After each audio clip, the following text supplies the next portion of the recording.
Next 9 news में आपका बहुत बहुत स्वागत है। मैं हूं आपके साथ अब्रारुल हक रहमानी।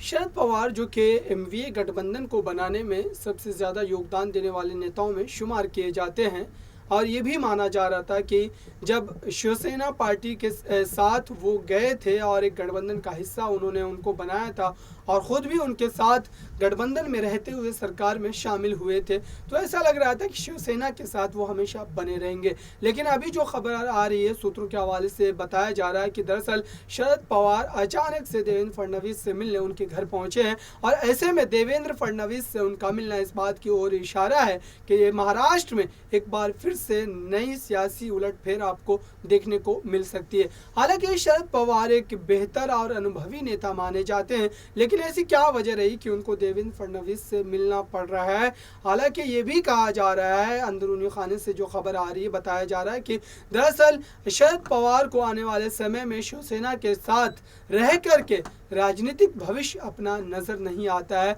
और शरद पवार अपना नुकसान कतई नहीं करना चाहेंगे। लेकिन देवेंद्र फडणवीस से मिलने की जो खबर आ रही है, अगर ये खबर सच्ची है तो फिर महाराष्ट्र में बीजेपी के लिए भी एक बड़ा झटका हो सकता है ये, क्योंकि लगातार देवेंद्र फडणवीस को लेकर के ये खबरें आ रही थी और कहा जा रहा था कि दरअसल देवेंद्र फडणवीस जो है महाराष्ट्र के मुख्यमंत्री नहीं बनाए जाने की वजह से बीजेपी से नाराज़ चल रहे हैं। हालांकि बीजेपी ने उनकी नाराज़गी को दूर करने के लिए संसदीय बोर्ड में भी उनको जगह दी और केंद्रीय चुनाव समिति का भी उन्हें हिस्सा बनाया, लेकिन उसके बावजूद भी क्योंकि अनुमति अगर देवेंद्र फडणवीस की तरफ से होगी तभी शरद पवार के पहुंचने की खबर जो है वो आ रही है। और ऐसे में दोनों नेताओं के अगर मिलाप की बात देखें हम तो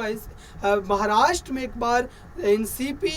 बीजेपी के साथ बड़ा खेल करती नजर आएगी, क्योंकि पहले की अगर बात की जाए शिवसेना के साथ जो गठबंधन था, तो शिवसेना तो फिलहाल इस वक्त जिस स्थिति से जूझ रही है, तो ऐसे में शिवसेना के लिए अपना तो इस खाने जाने बन रहा है, नहीं उस खाने जाने बन रहा है, क्योंकि शिवसेना पार्टी लगातार पार्टी के अंदरूनी कलह से परेशान है और ऐसे में जबकि सर पर बीएमसी और विधानसभा चुनाव हैं, तो शिवसेना को किसी बड़ी रणनीति के तहत काम करना पड़ेगा। शरद पवार हमेशा शिवसेना के लिए रणनीति बनाते नजर नहीं आएंगे। हालांकि शरद पवार ने खुद की राजनीति को सुरक्षित करने के लिए देवेंद्र फडणवीस से मिलने पहुंच तो गए हैं, लेकिन अब तक इस मामले में कोई स्पष्टीकरण देवेंद्र फडणवीस और न ही शरद पवार के द्वारा से किया गया है और न ही इस मुलाकात की कोई आधिकारिक जो है स्पष्टीकरण जो है वो दी गई है अब तक। देखते हैं कि अगर यह खबर सच्ची है तो महाराष्ट्र में बीएमसी चुनाव से पहले शरद पवार क्या भारतीय जनता पार्टी के साथ बड़ा खेल कर देंगे देवेंद्र फडणवीस को अपने साथ मिला करके। इस खास रिपोर्ट में इतना ही। देखते रहिए ताज़ा तरीन खबरों के लिए नेक्स्ट 9 न्यूज़ को। धन्यवाद।